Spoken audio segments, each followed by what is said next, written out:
Look, the next 3 years aren't just going to change the job market, they're going to completely rewrite the rules of who works and who doesn't. And for the first time, we have some absolutely unprecedented new research that shows us exactly how this is all playing out. Okay, so to really get a grip on how this massive transformation is going to unfold, let's break it down year by year. We're going to start with the immediate impact, the stuff we're already seeing right now in 2025. And honestly, the data is pretty shocking. In 2025 alone, this is how many jobs have already been eliminated because of AI. Now, to put that number in perspective, that's 491 people losing their careers to artificial intelligence every single day. And we're just getting started with the year. Now, a number like that is obviously super alarming. But here's the thing. The media headlines you're seeing, they're actually getting the story wrong. To understand what's really happening to our jobs, we have to ignore the hype and go straight to the source data. And that brings us to this absolutely groundbreaking research that Microsoft just put out. Seriously, we've never seen anything this comprehensive. This isn't speculation, it's not a guess. They analyzed 200,000 real-world conversations between actual workers and AI to measure where and how it's being used today, right now. So to make sense of everything they found, we first need to get our heads around this one key concept that drives all the numbers. It's something the researchers call the AI applicability score. And what's so interesting about this is that for the first time we have a real data-driven way to measure AI's actual impact on a job. It looks at three things: how often AI is used for a task, how well it actually does the job, and ultimately, how much of that work it can handle. So here's the crucial point, and you really need to hear this. The researchers themselves, the people who did the work, they put out this huge warning that almost every single headline ignored. Just because a job has a high AI applicability score, that does not automatically mean that job is going to be eliminated. And this is the perfect way to think about it. Remember ATMs? When they first showed up, everyone thought, well, that's it for bank tellers. But the opposite happened. Their numbers actually grew.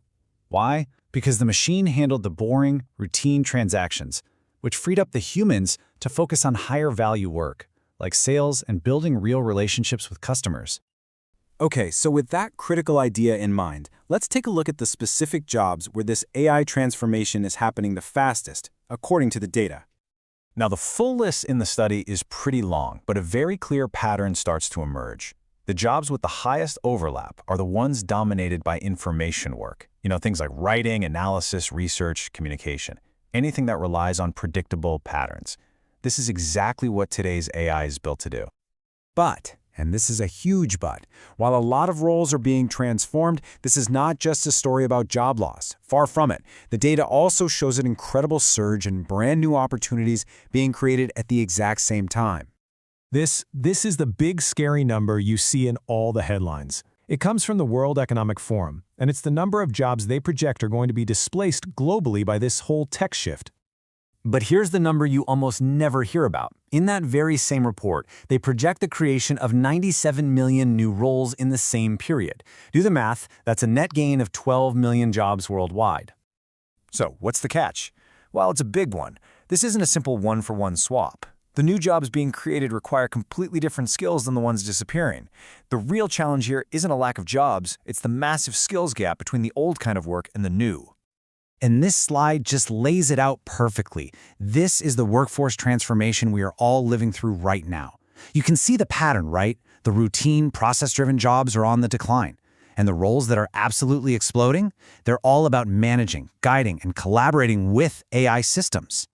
So that leads to the biggest question of all. How do you position yourself on the right side of this shift? This right here is the most important part of this whole explainer, what you can actually do starting today to prepare and stay ahead of this curve. The data points to 4 really clear paths. First, you can pivot to a role where you're the one managing the AI. Think of a marketing specialist who now directs AI tools to create ad campaigns. Second, you can move up to a more strategic role that needs those uniquely human skills, like a creative director.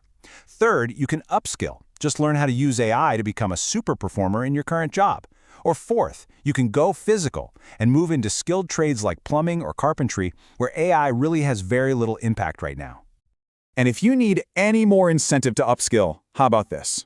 There's already a massive 56% wage premium for workers who have AI skills compared to their peers in the exact same jobs who don't. That gap is only going to get wider. Ultimately, what all this data really shows is that this transition, it isn't something that's just happening to us. Our professional future is going to depend entirely on the choices we make today in response to it. You know, the most valuable professionals of tomorrow are going to be the ones who can combine technical AI fluency with these things that machines just can't replicate: real creativity, strategic judgment, complex problem solving. It's all about human skills amplified by the leverage that AI gives you. So, the final takeaway is this: the automation cliff isn't some far-off, distant prediction. We're standing on the edge of it right now. This research isn't predicting the future, it's documenting the present. The question is no longer if this is going to happen, but how each of us is going to choose to respond.